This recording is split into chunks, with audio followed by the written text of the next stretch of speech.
Hello friends and potential friends. Now, today is the last day of January 2022. Monday morning about 11:30. Temperatures finally starting to get up into the 60s again. And this is going to seem like deja vu all over again, I think. Hopefully I'll have the same result I had the last time in that video I posted last week.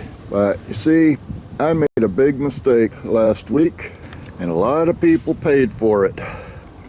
When I made that video last week talking about how the tomatoes fared during the near freeze, the weather guessers had been saying that that cold spell might be the last one of the year for us. Now, I made the mistake of saying that in the video, and Mother Nature decided that she was going to show me who's really in charge around here. Right after that cold snap came through, the weather guessers started talking about this storm that was forming over in Texas. Well, that thing formed up in Texas, traveled across the northern Gulf of Mexico, picking up moisture, building up steam, came through here Friday afternoon, and our temperatures started dropping. After that storm got past us out into the Atlantic, it built up more steam and turned into the nor'easter that just socked the northeast United States. And I'm sorry that I caused that. I'm only happy that it waited till after it got past us to start building up all that steam. But it did drag in a cold front behind it, and we've been down into the 30s for the last 3 nights now, which is extremely cold for Florida. Let's see, Friday night I think it went down to 34. Saturday night it went down to 30, and Sunday night it went down to 37. We're finally headed back in the right direction again. But needless to say, these tomatoes have been covered up since Friday afternoon, and now it's time to find out once again how they fared. Now, I can see already that there is some damage on them this time, but I do have some hopeful news. This set of tomatoes here, I never covered them. I just left them sitting here, kind of a test case. As you can see, they didn't get hit too badly. In fact, this morning, this one decided to put on a flower for me, just to show that there's some hope. But now it's time to uncover the rest of these and see what's going on.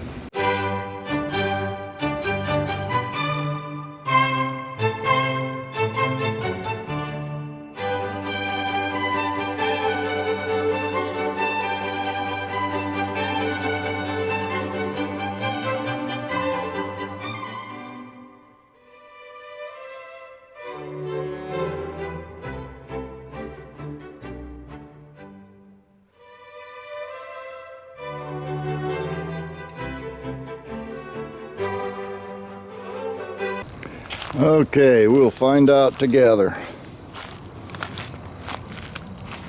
As you saw before I started uncovering these, this end had some of the plants exposed a bit. Quick glance, I don't see any tomatoes on the ground. That's got to be a good sign. There's one of the Romas in there that's ripening. And still got Romas hanging all over the place. Plants are a little bit more battered than they were. And up here at the top, we definitely have some frost damage.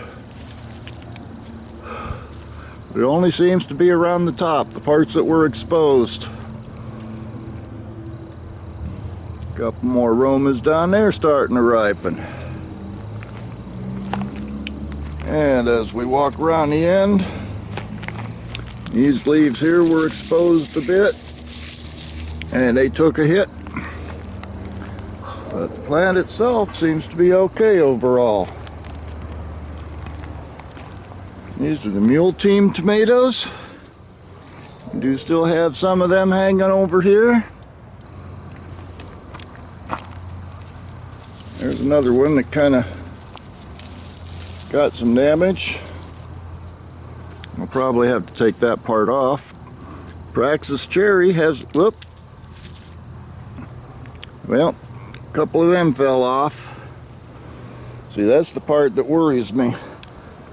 I won't really know how well these things fared for another few days. And these ones are ponderosas still hanging in there. Well, it looks like a little bit of a cat facing on that one, but they're still doing okay. In fact, there's one that's starting to turn for me. So overall, it looks like this bed fared pretty well, and I hope that continues for the next few days. Over on the far side, got an Abe Lincoln down here that's starting to turn, it looks like. Now this one was exposed a little bit, but seems to have made it through okay. I am still getting some blossoms, so that's a good sign. I think there's another one over there. A few more on that plant.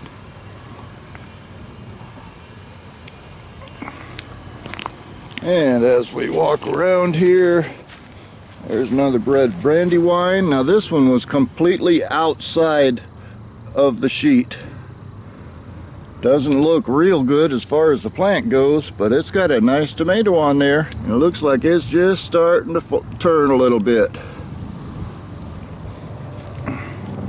The Brad's Atomic grapes, so far they're looking pretty good.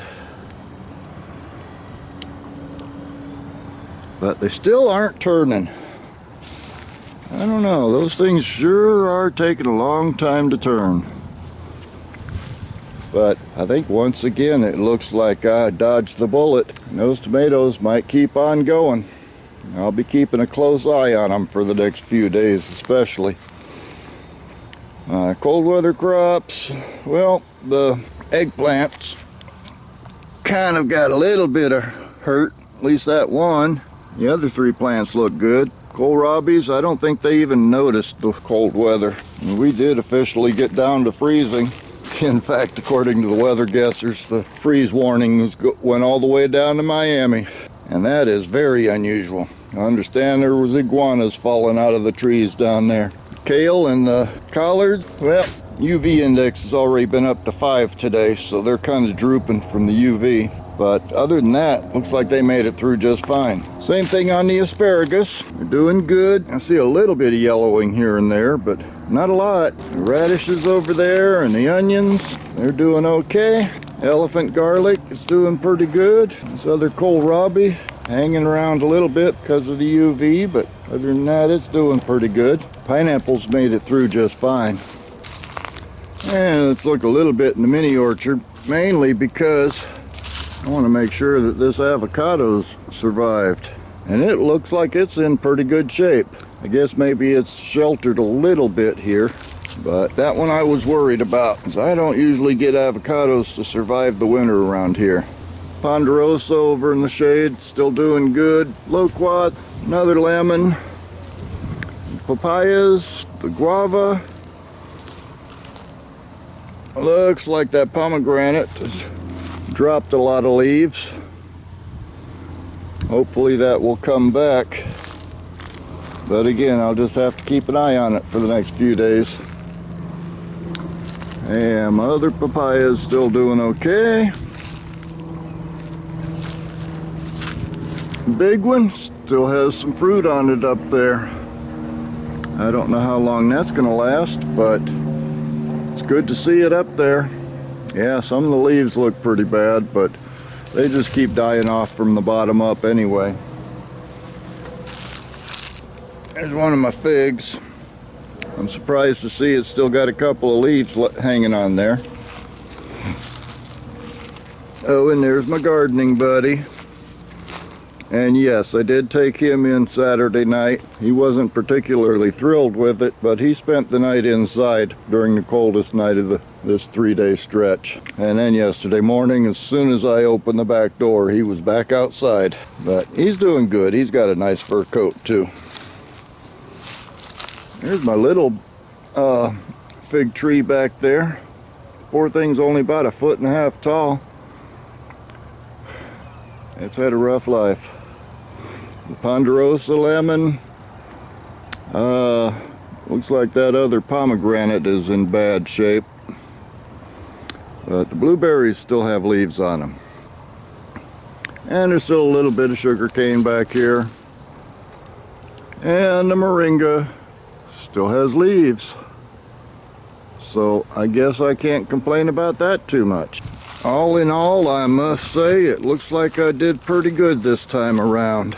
I got lucky, and I'm not going to make the mistake of saying that hopefully this is the last one. I still hope it's the last one, but I'm not going to go out on a limb because Mother Nature might have other plans. So I'm just going along with Mother Nature. But on a good note, our average last frost date is in about a week. So I keep hoping, 'cause I want to start planting stuff again. And we'll finish off out here in the front porch. Take a look at the green stalks, the nasturtiums, and the marigolds. Don't look real happy. Oh, that one nasturtium's got added a new flower to it today.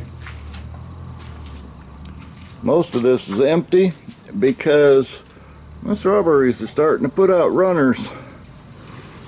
And I'm going to use those runners to populate the rest of this tower. Got one that's starting to take root here. I'm trying to get one to root in this little yogurt cup. Another yogurt cup over here.